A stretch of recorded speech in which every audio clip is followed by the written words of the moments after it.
கேது பகவான் 12 பாவகத்தில் எந்த பாவத்தில் இருந்தாலும் அந்த பாவகத்தை சுருக்க பார்ப்பார், கெடுக்க பார்ப்பார். அதே நேரத்துக்கு குரு பகவான் 12 பாவகத்தில் எந்த பாவத்தில் உட்காராரோ அந்த பாவகம் நசுக்கப்படும். அதனால் அந்த பாவகம் கெட்டுப்போன்னு சொல்லுவாங்க.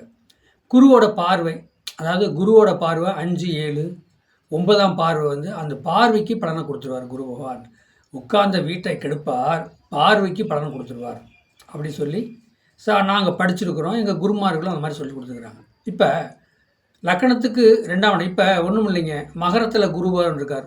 குரு பகவான் மகரத்தில் இருந்தார்னா அங்கே நீச்சம்.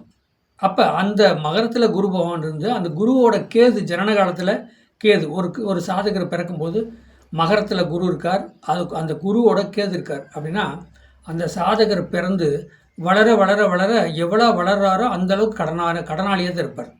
என்னங்க, எந்த அளவுக்கு வளர்றாரோ கடனாளியாக தான் இருப்பார்.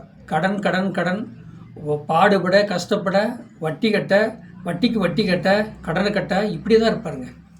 குரு என்ன சொல்கிறதுங்க, நகைக்கு சொந்தக்காரர். சுக்கிரபவன் வெள்ளிக்கு சொந்தக்காரர், பணத்துக்கும் சொந்தக்காரர், வெறும் பணத்துக்கும் குரு சொந்தக்காரர். அப்போ குரு நீச்சமாயிட்டார். அங்கே கேதுவோட மகரத்தில் குரு இருக்கார், கேதுவும் அங்கே இருக்கிறார். அந்த சாதகர் சம்பாதிக்கிற காசெல்லாம் வட்டி கட்ட கடனாக தான் இருக்காருங்க. சரி, இந்த வீடு விடுங்க, வேற ஒரு வீட்டில் குரு பகவானும் கேது பகவானும் சேர்ந்துருக்கிறாங்க. அந்த வீட்டு அதிபதி நல்லா இருக்கணும்.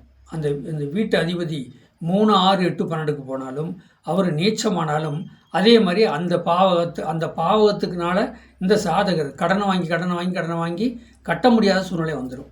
எப்படிங்க, அது 4ஆம் இடத்துல இருக்குது. 4ஆம் இடத்துவதி 3, 6, 8, 12க்கு போயிட்டார், நீச்சம் ஆயிட்டார். அப்படி அந்த 4ஆம் பாடத்தில் குருவும் அந்த கேது பகவான் இருக்கும்போதுன்னா வண்டி வாகனம் வீடு மனை வீடு கட்டி லோன் போட்டு இருக்கிற வீடு எல்லாமே போயிடும், ஏலத்துக்கு போயிடும். இதாங்க சாதகம். அப்போ குரு உச்சம் வர்றாரு.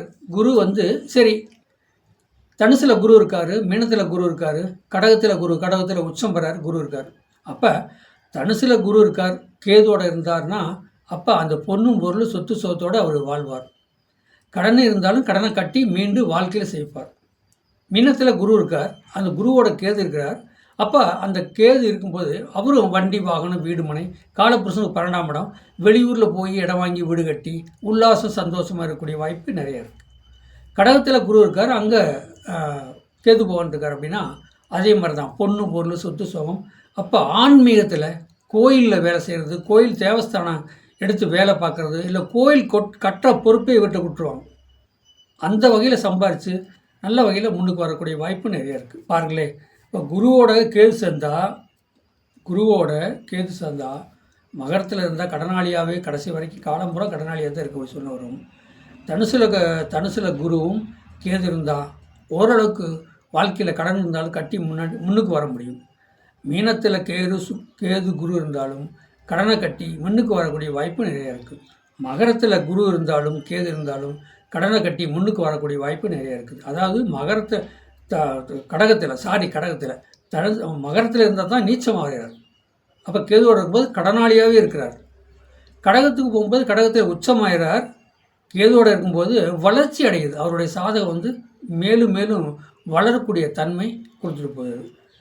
வாழ்க வளமுடன், வாழ்த்துக்கள். என்னுடைய சேனலை சப்ஸ்கிரைப் பண்ணுங்கள், பெல் பட்டன் ஆன் பண்ணுங்கள், மற்றவங்களுக்கு ஷேர் பண்ணுங்கள்.